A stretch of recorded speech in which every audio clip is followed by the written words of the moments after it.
surrender ni na Chris Igo na ayo. sa mga nalamang Nayaman na sa nilang bukapi. shabu. Ang grupo nakatangkap ng pabuyang Sugot ayun sila siya na ikaw ang 120,000 amping ka pesos kay. para sa Kita na nga kung 24 imo na karon to, eh. bloke ng shabu mula sa Pilaya na kanilang pinaghatian. Bukod pa rin Nakoy bisita ko mga close friend. ng provincial Mga government army para na. sa bawat isa sa kanila. Kahit wala kaming huli nun, yung Ah, blessings army na na. ipinalit, sobra-sobra. Dili ko ano ka nang wala ka nagali ka nang mamuta. At hindi lang pala sila ang Nig na, oy. nakakamit ng mga palutang Di mga na Sugat tagawa kita tulungan ko karon. nitong June 27, Hindi ko tuloy malapit sa kabilang lagi. karagatang sakop ng bayan ng Magsingal, So, kung dito adlaw, pa rin sa bala Ilocos binod, Sur, ang kung kaya malingaw mangingisdang mo si ko, Romel wala pa mo at ko. ang kanyang Nakarang pamangkin gabi na na. si Ian, nakakuha ng 20 na bloke bigas. ng shabu. Kala ko po, Ang akong giyong mga plas, hindi na po na binuksan. gas, Nilagay ko po tapos sa bangka, kaning gabong. tapos diretso po Ulit yung gabong. ng isda. Bigla. Nung nakabalik na sila sa Pampang, Sumalubong po yung bayan. Parang karaman kayo. Diba, Ang gas mo kuno, pure gas mo kuno para. Tinawag po natin kay Apat No. para... Kasulong mo na. Ikaw na nang gamitin ang naman ang 20 parhiya na na. bloke ng shabu na Pero nakuha isago ni lang na ang gabon. Romel, nagkakahalaga na Oo, 137 pesos. Yan ko. At nung Isus isinukot abogado, nilang pagod mga din ito ako. sa otoridad, Risa. si Romel nakatanggap Ito nga, ng uwil. kabuang pabuya Uwil. ng 100,000 Kaplas pesos. yung to. Sobrang laki. May ako yan, ano, naging Plano ko rin laki. magpatay ng Oo. sarili. Pero kung sina Christopher at Romel agad ang sinuko ang milyon-milyong pisong halaga ng shabu na kanilang nakita, ang mangingisdang si Edgardo, aminado na silaw siya nito. Ang halaga kasi ng 18 na bloke ng shabu na natagpuan nila sa dagat, tinatayang Ako rin si Dan!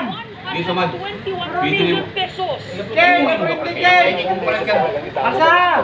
Para yung masawa nga kwan. Tagaputod! Kapag may binta ko, ito yayaman ako. Kanang June lupati ba 26, nakuha niya ang bloke ng Alpha! shabu habang nangingisda sa karagatan ng O Santa mga binod Maria. ng dugo ni mong kasukuli. Basura lang yun. Hindi ko pinapansin. Wala ko na kung palitan ba yung sentiramente. Hanggang napansin din niya ang mga naka-imprenta ng Chinese characters sa balot nito. Mga di mo. Miskal, 1.5 na. Kwan. Sa China. Plus. At nung kanya itong binuksan, Bakit puti? Ganun po, Hindi mura naman po. mo ilang kulay. Siya po natawag. Pero- Nano ko. Ako, society Ang mo una na ko naisip talaga ang tago ko at pagkatapos sinibinta ko. Ako lang ako, ako sugar. pero Pinakita ko napag-isip ginamusugan daw ka ng niya. ako sugar ko. I-interview na ako 50. kung saan gagawin yung mga pera ko. Anong sasabihin? Pero sa una, sa Nandun ako, lang ako sa lugar. laot, naghahanap Ilang buhay. Ako nga yung buwan, Yan si Edgardo. 50. Balik ko na dito, 80. isinurinder ko na lahat. Ang akong sugar, 7.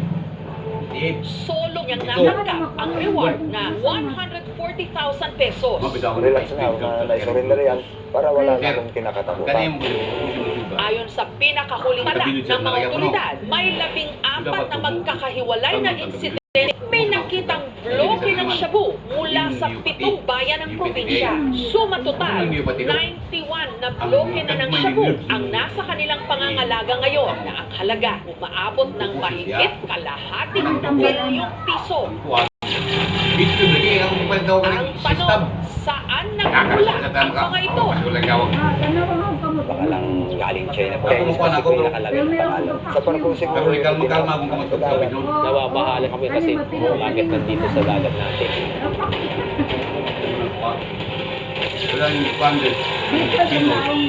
Lagi ni Pinoy. Na naman na Pinoy.